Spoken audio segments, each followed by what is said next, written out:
Kenyan presidents made a speech in their meeting with world leaders talking about Russia and Ukraine. They had a meeting a few days ago discussing about peace in Ukraine. And in this meeting, Russia was not invited. I think many people think, and they say that when you have two people fighting each other and you want peace, what do? Do you invite one person to have a discussion with him?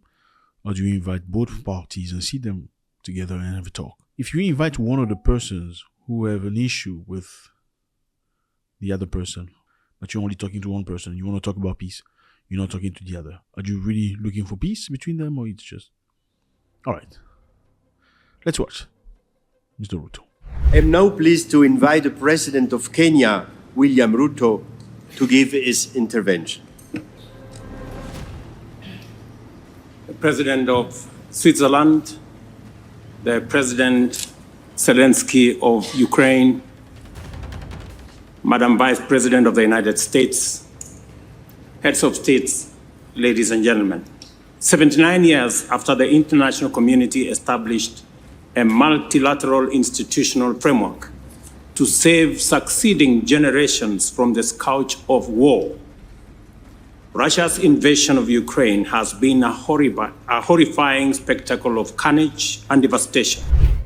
Russia's invasion of Ukraine has been a horrible display of devastation and carnage, which has left 500,000 people dead. 500,000 people dead.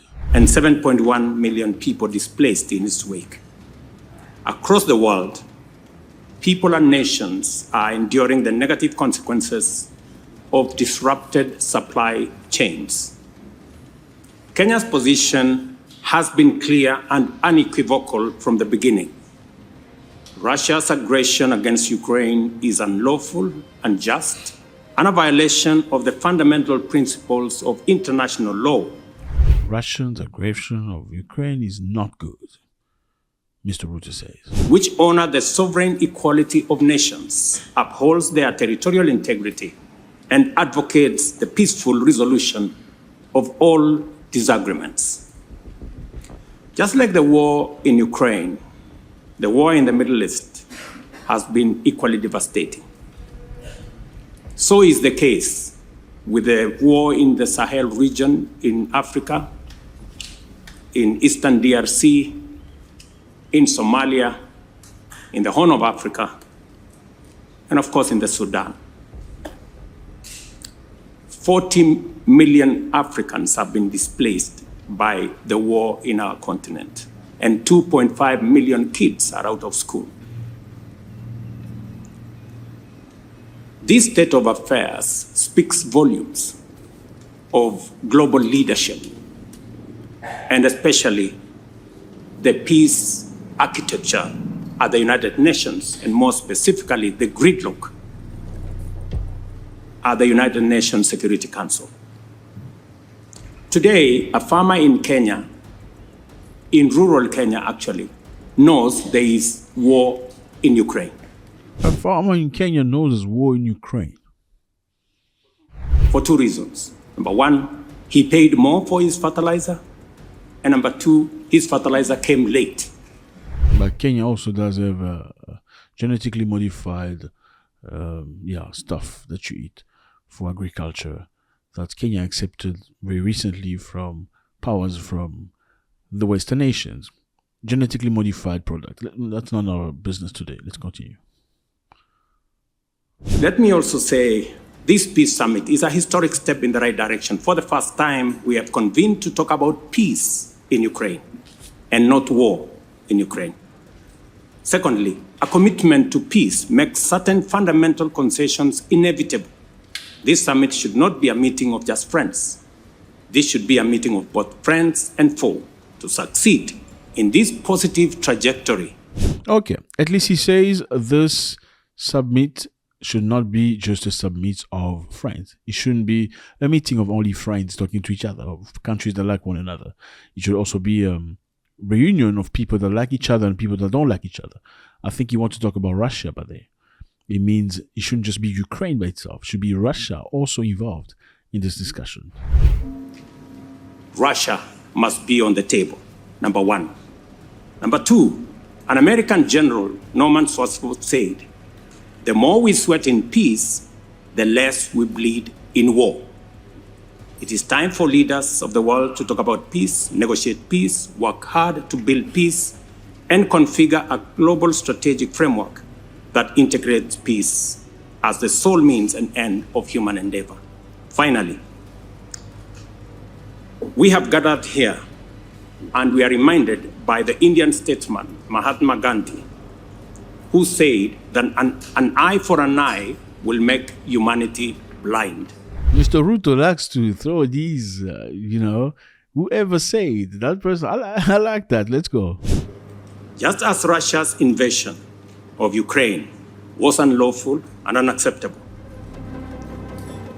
the unilateral appropriation of Russia's assets is equally unlawful, unacceptable, and a derogation from the UN Charter.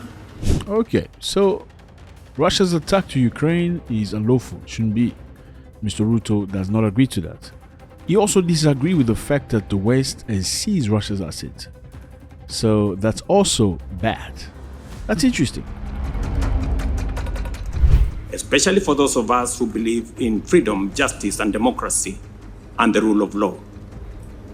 As we embark on this journey to resolve conflict in Ukraine and throughout the world, it's time for parties to the war in Ukraine to demonstrate good faith, abandon intransigent attitudes, and soften their positions.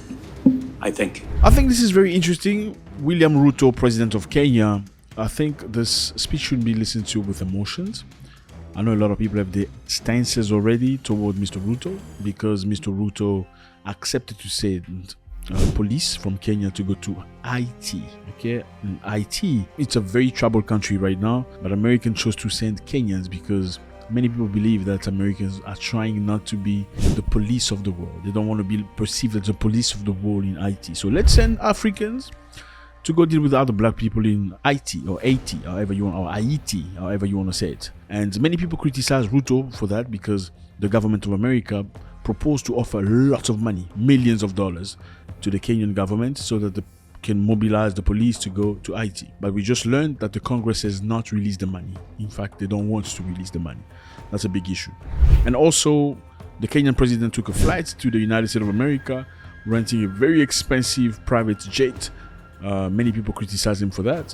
While many people in Kenya, many doctors in Kenya were not paid accordingly, especially in public hospitals. Their salary was very minuscule and they were very unhappy. And many of them were forced to leave work too. They were fired literally. If you don't come to work because you're not happy, we're going to fire. And Mr. Ruto clearly said that there's no money for that. But he had money to fly in a private jet with so much, all the way to the United States of America.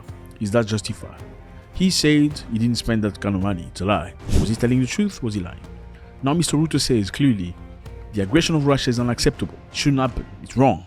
Absolutely crazy. Devastating. Too many people have, because of that. And also, the Kenyans, farmers today know there's war in Ukraine. It's because of Russia. Because there's no fertilizer and it's coming late. That has to stop. That's a good way to say things to sort of please the West. West want to hear that. But he also said you can't have a meeting without Putin. You can't have a meeting with one party and not the other. You need to bring everybody together. That's a positive. He's also said as much as Putin's war is unjustified, seizing his asset, seizing Russian assets in hundreds of millions of dollars is wrong. So I think Mr. Ruto is very much in the middle. Okay, however you want to call it. Is it diplomacy of bamboo or bamboo diplomacy, swinging this way and swinging that way? It's up to you to see. We also remember a while back, Mr. Ruto said that people should ditch the dollar because the dollar is going to fall. And many people felt like Mr. Ruto came up with something completely new, opposed to the West. But we were also very curious to see Mr. Ruto fly to the USA and discussing with Americans on programs of sending Kenyans soldiers or Kenyans police to Haiti. So, what really is the clear stance of Mr. William Ruto? I think I'm going to leave that to you. You let me know. Let us know how you feel about this. It's always a great pleasure to hear from you. God bless.